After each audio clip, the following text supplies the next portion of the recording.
Malegaon high school and junior college Malegaon. विषय शिक्षक शेख तस्लीम आरिफ बशरुद्दीन।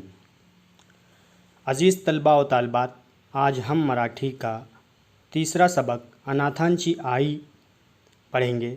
अनाथांची आई का मतलब होता है यतीमों की माँ, यतीमों की वालिदा, जिसे लिखा है सिंधुताई सपकाल ने।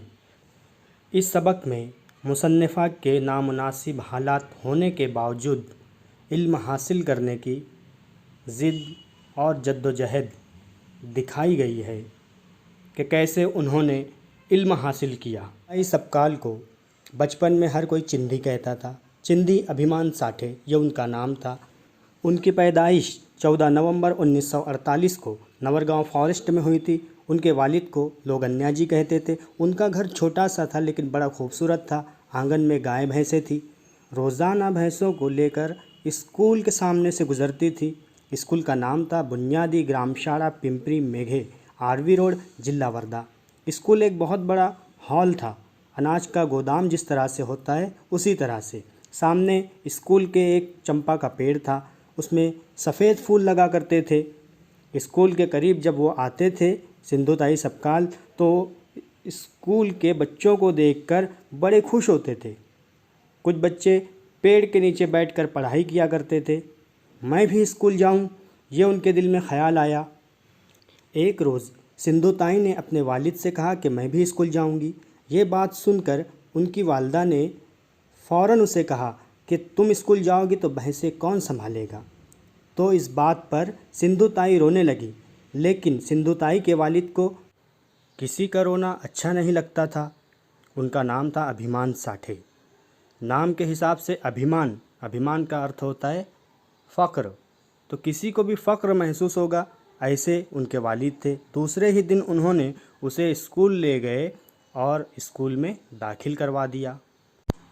स्कूल के हेड मास्टर का नाम था वांदिले गुरुजी और दूसरे मुदर्रिस थे कामले गुरुजी। सुबह की शिफ्ट में मुसन्निफ़ा स्कूल नहीं जा पाती थी। दोपहर में स्कूल के करीब एक छोटा तालाब था, उसमें भैंसें बैठी रहती थी। उस वक्त बिल्कुल पुरसुकून होकर सिंधुताई सपकाल स्कूल जाती थी। आधा दिन स्कूल जाती थी, आधा दिन भैंसें चराती थी। टूटी हुई स्लेट और फटी हुई किताब लेकर वो स्कूल जाती थी। स्कूल तो पहले से भरी रहती थी।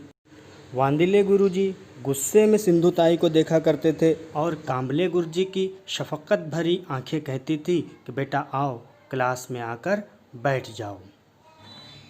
कांबले गुरुजी की हौसला देने वाली शफ़क़त थी, इसीलिए सिंधुताई सपकाल पढ़ लिख सके।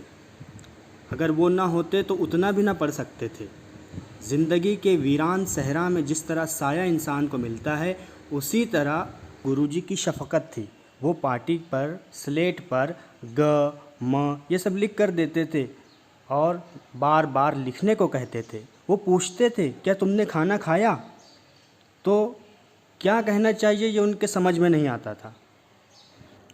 भूखे प्यासे रहकर उन्होंने तालीम हासिल की। बच्चे दोपहर में खाना खाते थे तो लड्डू का टुकड़ा, रोटी का टुकड़ा, गुड़ का टुकड़ा, जलेबी का टुकड़ा, ये सब जमा कर कर के फूलों में रख कर वो खाया करती थी और उस पर एक दो घूंट पानी पीती थी, फिर क्लास में जाकर बैठा करती थी। भराड़ी नाम का एक पौधा होता है, नबातात होता है, उसका पत्ता लेकर, हथेली के इतना पत्ता लेकर और एक कांटा लेकर उस पर वो आ ई ये लिखते थे। इतनी जद्दोजहद करके उन्होंने तालीम हासिल की। काम करते करते तालीम हासिल की और चौथी जमात पास कर लिया उन्होंने। वांदिले गुरुजी के पास रिज़ल्ट लेने गए। वांदिले गुरुजी ने कहा कि बेटा तुम चौथी पास हो गए हो। सिंधुताई बड़े हो गए, उनकी शादी हुई। शादी के बाद भी उन्होंने इल्म हासिल करने का जो जज्बा था वो छोड़ा नहीं, इल्म हासिल करते रहे। ससुराल में उन्हें तकलीफ़ें पहुंचाई गई तो उसकी वजह यही थी कि उनको पढ़ना अच्छा लगता था, इल्म हासिल करना अच्छा लगता था। उनकी ज़बान भी बड़ी साफ़ थी। ससुराल में सब अनपढ़ थे, जाहिल थे, पढ़े लिखे थे ही नहीं, इसलिए सिंधुताई का पढ़ना लिखना ससुराल वालों को अच्छा नहीं लगता था। जब भी वो कोई कागज़ पढ़ने के लिए उठाते थे तो ससुराल वालों के पेशानी पर बल पड़ते थे। चोरी छुपे पढ़ना उनकी आदत थी, इसलिए कोई भी किराना सामान में कागज़ आता था तब वो उसे चुंगरा कर किसी बिल में छुपा देते थे और बाद में उसे निकाल कर पढ़ा करते थे। उनके अंदर इल्म की प्यास थी। एक नज़्म का कागज़ उन्हें मिला तो उसे उन्होंने बिल में छुपा दिया। अब जब वो कागज़ निकालने गए, नेवले ने उन्हें काट लिया। उनके हाथ से खून निकलने लगा। ऐसा लग रहा था जैसे ये इल्म हासिल करने की ताजपोशी हो रही हो। ये होता है इल्म हासिल करने का जज्बा, इल्म से मोहब्बत इसे कहते हैं। सिंधु ताई हालात के उल्टे सिमत चलने की कोशिश कर रही थी, इसलिए उन्हें इतनी मुश्किलों का सामना करना पड़ा। इल्म हासिल करने की अजीब व गरीब पगडंडी उन्हें हासिल हुई। उन तमाम रास्तों को कुचलते हुए, मुश्किलात का सामना करते हुए, लहूलुहान होते हुए सिंधु ताई ने इल्म हासिल करते हुए आगे बढ़ते रहे। एक रात ससुराल वालों ने, घर वालों ने उन्हें घर से बाहर कर दिया, गांव के बाहर निकाल दिया। अकेली, तन्हा और साथ में अपना छोटा बच्चा लेकर वो सचमुच में आज यतीम हो गई थी। लेकिन उनके अंदर की जो औरत की ताकत होती है वो ज़िंदा थी। वो यतीम हो गई थी, लेकिन यतीम होने के बावजूद वो डरे नहीं, रोए नहीं। क्या करना चाहिए ये उन्हें समझ में नहीं आ रहा था, लेकिन उन्होंने अहद किया, इरादा किया, यतीम बनकर नहीं रहना है, बेसहारा बनकर नहीं रहना है, बल्कि दूसरों का सहारा बनना है।